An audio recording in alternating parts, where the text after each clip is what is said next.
Hello guys, तो मैं Sophia परसेंटर से आपके लिए केमिस्ट्री की एक और नई वीडियो के साथ में, और हम यहाँ पर पढ़ने वाले हैं आज क्लास 9th का हम केमिस्ट्री पढ़ रहे हैं।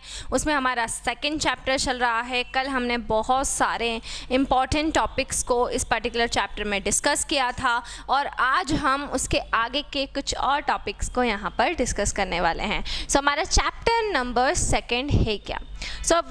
यहाँ पर अगर हम बात करें हमारे चैप्टर नंबर 2 की, तो चैप्टर नंबर 2 हमारा क्या है? Is matter around us pure. ये है हमारा चैप्टर नंबर 2 कि हमारे आसपास का जो मैटर होता है वो क्या प्योर होता है, ये हमको बताना है। ठीक है, क्लियर? सो इस चैप्टर में हम पूरा मैटर के बारे में डिस्कशन करेंगे।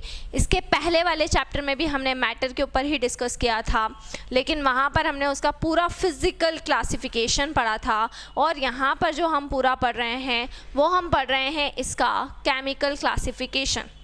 ठीक है, सो लास्ट टॉपिक के बाद में मैंने आपको कल बताया था कि मैं अपना नेक्स्ट टॉपिक लेने वाली हूँ सॉल्यूशंस, सस्पेंशंस एंड कोलाइड्स। इन तीनों के बारे में हम डिस्कस करेंगे यहाँ पर डिटेल में कि सॉल्यूशंस क्या होते हैं, सस्पेंशंस क्या होते हैं एंड कोलाइड्स क्या होते हैं। देखिए, सबसे फर्स्ट ऑफ ऑल मैं यहाँ पर इन तीनों टर्म्स के अंदर आपको सबसे बेसिक डिफरेंस बता देती हूँ कि सॉल्यूशन में, सस्पेंशन में और कोलाइड्स में सबसे मेन, सबसे बेसिक डिफरेंस क्या होता है? वो डिफरेंस होता है इसमें पार्टिकल के साइज़ का। इसमें जो भी पार्टिकल के साइज़ होते हैं वो पार्टिकल के साइजेस क्या होते हैं? डिफरेंट होते हैं। जैसे अगर हम सॉल्यूशन की बात करते हैं तो सॉल्यूशंस के अंदर जो पार्टिकल का साइज़ होता है वो लेस देन 1 नैनोमीटर होता है, 1 नैनोमीटर से कम होता है। वहीं अगर हम कोलाइड्स की बात करते हैं, सो कोलाइड्स के अंदर जो पार्टिकल का साइज़ होता है वो 1 नैनोमीटर से 1 माइक्रोमीटर के बीच का होता है। वहीं अगर हम सस्पेंशन की बात करते हैं तो वहाँ पर जो पार्टिकल का साइज़ हो जाता है वो 1 माइक्रोमीटर से ज़्यादा हो जाता है। सो बेसिकली पार्टिकल के साइज़ के बेसिस पे इसमें सबसे ज़्यादा मेन हम डिफरेंस कर सकते हैं। ठीक है, जैसे एक एग्जांपल से मैं आपको बताती हूँ। आपने 1 ग्लास ऑफ वाटर का लिया और उसमें आपने कुछ सॉल्ट ऐड कर दिया, नमक जिसको हम कहते हैं। सो जो सॉल्ट है उसका जो साइज़ है वो लेस देन 1 नैनोमीटर है। दैट्स वाई वो क्या बनाएगा? वो जब पानी के साथ मिलेगा तो वो हमारी फर्स्ट टर्म बनाएगा जिसको हम कहेंगे सॉल्यूशंस। सेकेंडली हम अगर बात करते हैं तो सेकेंड हो जाते हैं हमारे कोलाइड्स। अगर हम कोलाइड्स की बात करें तो कोलाइड्स क्या होंगे, या कोलाइड्स का मतलब क्या होगा? सो अगर हम कोलाइड्स की बात करते हैं तो पार्टिकल का साइज़ कितना हो जाता है? पार्टिकल का साइज़ हो जाता है 1 नैनोमीटर से 1 माइक्रोमीटर के बीच में। ठीक है, सो अगर पार्टिकल का साइज़ क्या हो रहा है? 1 नैनोमीटर टू 1 माइक्रोमीटर हो रहा है। ठीक है, इसके मिडिल में हो रहा है 1 नैनोमीटर से 1 माइक्रोमीटर के बीच का है, तो वो कोलाइड्स बनाएंगे। जैसे फ्लोर और वाटर, आटा और पानी, जब भी हम फ्लोर में वाटर को मिक्स करते हैं तो आप ये देखते हैं कि जो फ्लोर के पार्टिकल्स होते हैं वो वाटर में पूरी तरीके से डिस्पर्ज हो जाते हैं, फैल जाते हैं। सो वहाँ पर जो फ्लोर के पार्टिकल्स हैं उनका साइज़ होता है 1 नैनोमीटर से 1 माइक्रोमीटर के बीच का। दैट्स वाई वो बनाते हैं कोलाइड्स। लेकिन जब हम सस्पेंशन की बात करते हैं तो पार्टिकल के साइज़ बहुत ज़्यादा बढ़ जाता है।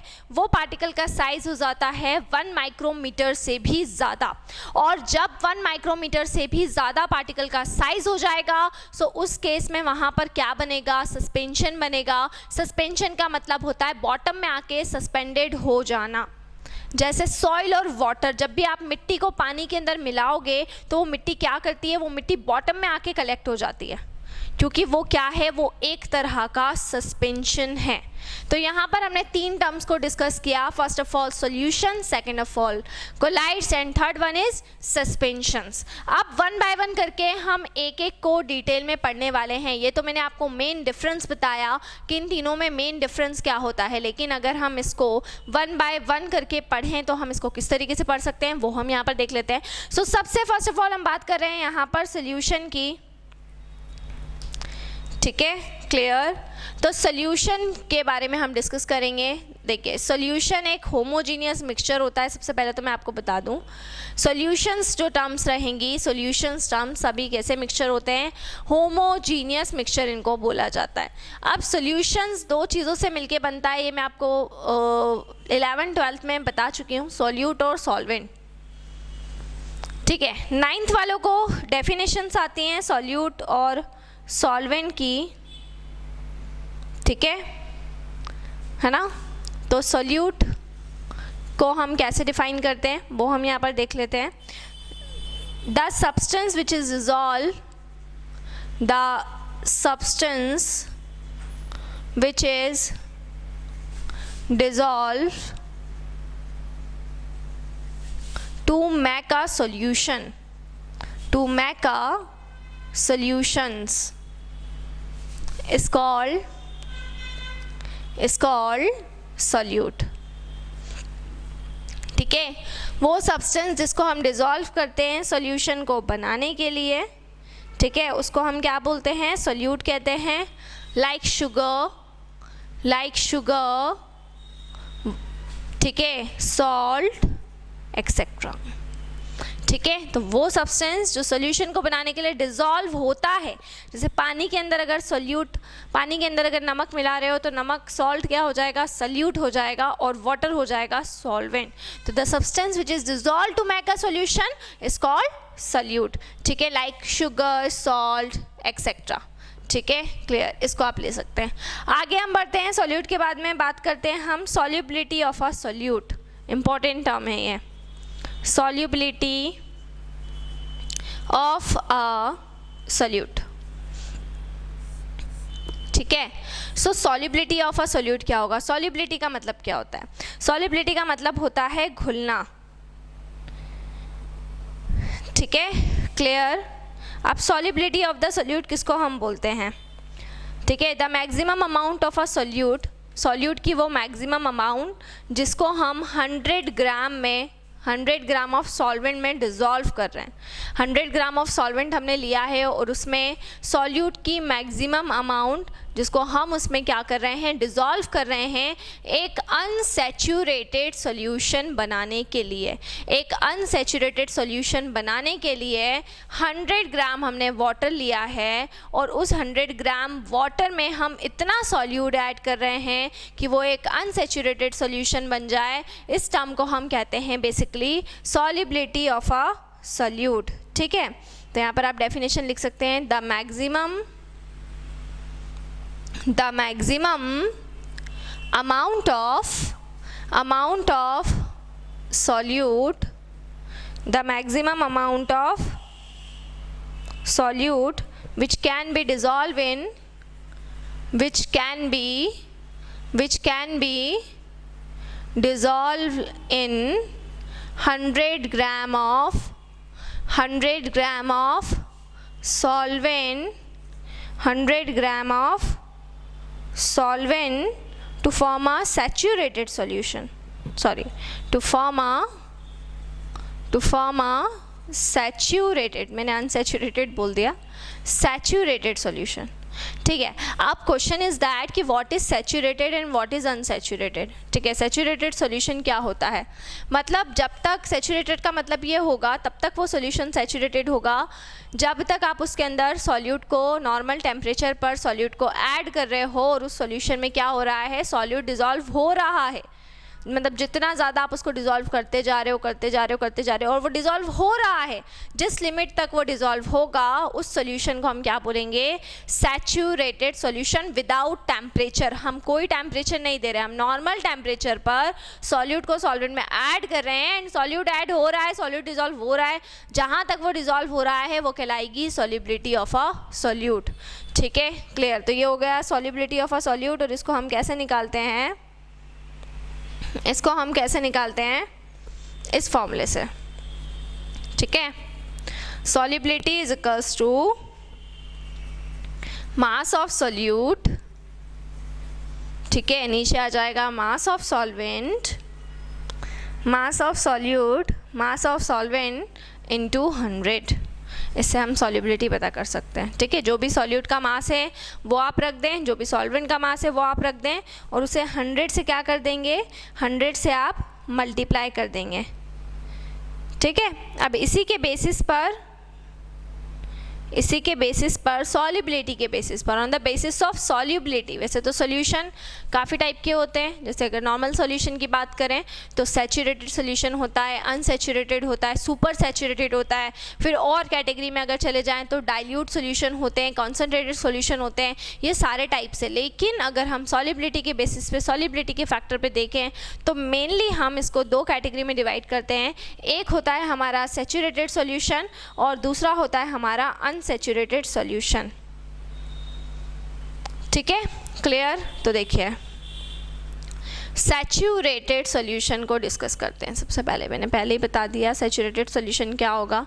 जब भी आप किसी सॉल्वेंट के अंदर सॉल्यूट को मिला रहे हो, आपने सॉल्वेंट को एक फिक्स्ड अमाउंट में ले लिया है और आप सॉल्यूट को उसमें मिलाते जा रहे हो और जिस लिमिट तक भी नॉर्मल टेम्परेचर पर जहाँ तक वो सॉल्यूट उसमें डिज़ोल्व हो रहा है, मतलब जहाँ तक वो सॉल्यूट सॉल्युबिलिटी को बता रहा है, सॉल्युबिलिटी दिख रही है उसमें, मतलब कोई भी पार्टिकल ऐसे नहीं है जो अनडिज़ोल्व है, सारे क्या हो रहे हैं, नॉर्मल रूम टेम्परेचर पर डिज़ोल्व हो रहे हैं। तो जब तक उसके अंदर जो पार्टिकल्स हैं वो डिज़ोल्व होंगे तब तक वो सॉल्यूशन क्या कहलाएगा, वो सॉल्यूशन कहलाएगा saturated solution.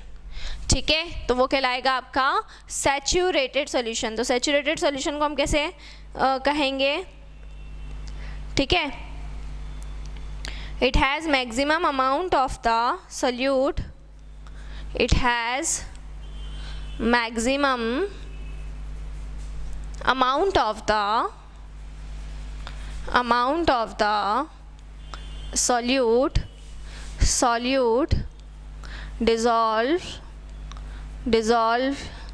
in it at a given temperature,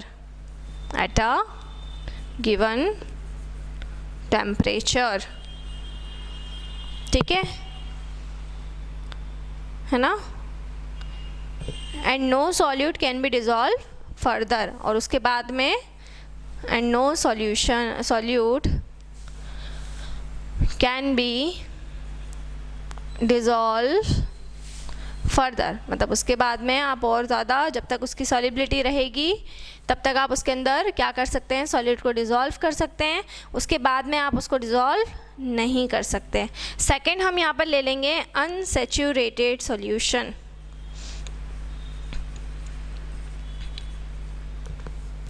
ये दूसरा होगा।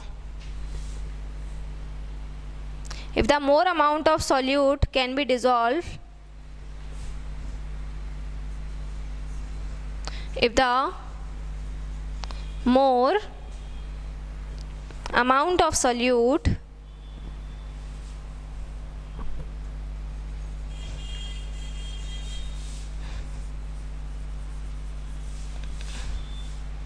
can be dissolved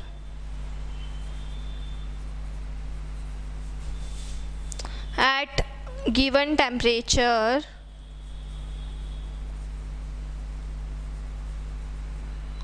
is called unsaturated solution.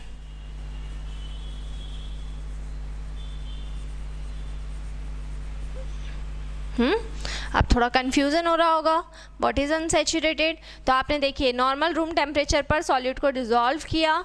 जब आप नॉर्मल रूम टेम्परेचर पर सॉल्यूट को डिज़ोल्व कर रहे हो तो एक नॉर्मल लिमिट तक, जब तक उसके अंदर क्या हो रहा है, सॉल्यूट डिज़ोल्व हो रहा है, तब तक वो सॉल्यूशन क्या होगा, सैचुरेटेड कहलाएगा। और एक लिमिट के बाद उसके अंदर सॉल्यूट डिज़ोल्व होना बंद हो जाएगा। जैसे एक ग्लास में पानी लो और उसमें सॉल्ट डालते जाओ, एक लिमिट तक वो सॉल्ट क्या होगा, उस वाटर के अंदर डिज़ोल्व होगा। लेकिन उस पर्टिकुलर लिमिट के बाद उसके अंदर वो सॉल्ट का डिज़ोल्व होना क्या हो जाएगा, बंद हो जाएगा। तो वो सॉल्यूशन आपका क्या कहलाएगा, वो सॉल्यूशन आपका कहलाएगा सैचुरेटेड सॉल्यूशन। ठीक है। सेकेंडली हम बात करते हैं अनसैचुरेटेड सॉल्यूशन की। ठीक है। अनसैचुरेटेड सॉल्यूशन, अनसैचुरेटेड सॉल्यूशन कैसा सॉल्यूशन होगा, मान लीजिए आप उसके अंदर जो सॉल्ट है वो डिज़ोल्व होना बंद हो गया है। अब सॉल्ट जैसे ही डिज़ोल्व होना बंद हो जाएगा तो हम उसको क्या करेंगे, उस पर्टिकुलर सॉल्यूशन को हम हीट करने लगेंगे। उस पर्टिकुलर सॉल्यूशन को हम क्या करेंगे, उसको हम हीट करेंगे, उसको हम टेम्परेचर देंगे। जब हम उसको हीट करेंगे या उसको टेम्परेचर देंगे तब क्या होगा, जब हीट दे रहे हैं या टेम्परेचर दे रहे हैं तो क्या हो रहा है, उस टेम्परेचर की वजह से, ठीक है, उस टेम्परेचर की वजह से जैसे ही आप उसको गर्म करने लगेंगे तो आप ये देखेंगे कि जो शुगर उसमें डिज़ोल्व होना बंद हो गई थी, जैसे ही आपने उसका टेम्परेचर बढ़ाया तो टेम्परेचर बढ़ाने पर वो शुगर वापस से डिज़ोल्व हो रही है। सो जब और ज़्यादा शुगर उसमें डिज़ोल्व होने लगती है सो वो सॉल्यूशन कैसा कहलाता है, unsaturated solution. If the more amount of solute can be dissolve at a given temperature is called unsaturated solution. And third category की अगर हम बात करेंगे वो कहलाएगा super saturated solution. Super saturated solution का मतलब क्या होगा कि अगर आप उसके अंदर क्या डिज़ोल्व कर रहे हैं, अगर आप उसके अंदर आप शुगर डिज़ोल्व कर, आपने उसको टेम्परेचर दिया और टेम्परेचर देने के बाद आप उसके अंदर क्या कर रहे हैं और शुगर डालते जा रहे हैं, वो भी एक लिमिट तक डिज़ोल्व होगी, लेकिन फिर जब आप टेम्परेचर दे रहे हैं उसके बाद में भी उसमें शुगर डिज़ोल्व होना बंद हो जाएगी, वो उसकी लास्ट लिमिट होगी। और उसके बाद फिर हम कुछ भी कर लें, हमने उसको टेम्परेचर भी दे दिया है लेकिन अब वो अनसैचुरेटेड की स्टेज से भी ऊपर हो गया है, तो जब उसमें और ज़्यादा शुगर हम ऐड नहीं कर सकते, उसकी डेफिनेशन हम ऐसे दे सकते हैं, if the more amount of solute can not be dissolve at given temperature is called super saturated solution. Clear that. So ये saturated, unsaturated and super saturated होता है, पर मेनली आपको दो पढ़ना है, सैचुरेटेड सॉल्यूशन और अनसैचुरेटेड सॉल्यूशन। इसके बाद में हमने पूरा सॉल्यूशन के बारे में पढ़ा। नेक्स्ट में मैं आपको सस्पेंशंस के बारे में बताऊंगी, डिटेल्स में हम पढ़ेंगे कि सस्पेंशन क्या होते हैं। तो फर्स्ट टर्म को हमने अभी डिस्कस किया है सॉल्यूशन को, नेक्स्ट वीडियो में हम सस्पेंशंस को डिस्कस करेंगे। सो इसी तरह से जुड़े रहिए हमारे साथ में, वीडियोस को लाइक करते रहिए, चैनल को सब्सक्राइब करना ना भूलें। कोई भी डाउट, कोई भी क्वेरी हो उसे आप कमेंट बॉक्स में डाल सकते हैं। और अगर आप हमसे ऑनलाइन होम क्लासेस पढ़ना चाहते हैं तो हम आपको वो फैसिलिटी भी प्रोवाइड करा रहे हैं। हमसे ऑनलाइन होम क्लासेस पढ़ने के लिए डिस्क्रिप्शन में जाकर सारी डिटेल्स ले लें और हमसे कांटेक्ट करें। इसी तरह से जुड़े रहिए हमारे साथ में, वीडियोस को लाइक करते रहिए, चैनल को सब्सक्राइब करना ना भूलें। कोई भी डाउट, कोई भी क्वेरी हो तो बिल्कुल आप डालें और घर पर रहकर पढ़ाई करें। बहुत ज़्यादा ज़रूरी हो तो ही बाहर निकलें, क्योंकि आप जानते हैं कोरोना वायरस चल रहा है। सो जितना ज़्यादा हो घर पर रहकर फोकस करें, स्टडी करें, इस टाइम को यूटिलाइज करें। Stay home, stay safe. Thank you so much.